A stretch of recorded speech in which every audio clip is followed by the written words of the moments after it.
Yazid ইবনে Muawiya, Umayya খিলাফতের দ্বিতীয় খলিফা।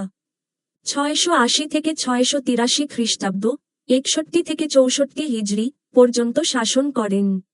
তার শাসনকাল ছিল সংক্ষিপ্ত কিন্তু অত্যন্ত বিতর্কিত।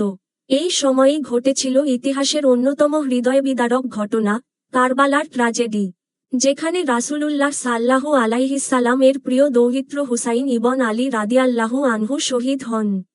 64 হিজরিতে ইয়াজিদ সিরিয়ার হুয়ারিন নামক স্থানে মৃত্যুবরণ করেন। তার মৃত্যুর সুনির্দিষ্ট কারণ স্পষ্ট নয়। কিছু প্রাথমিক বর্ণনা মতে, তিনি গাউটের মতো অসুস্থতায় ভুগে মারা যান। পরবর্তীতে কিছু সূত্র দাবি করে, তিনি মাতাল অবস্থায় পড়ে গিয়ে মারা যান, যদিও এসব দাবির ঐতিহাসিক ভিত্তি দুর্বল ও বিতর্কিত।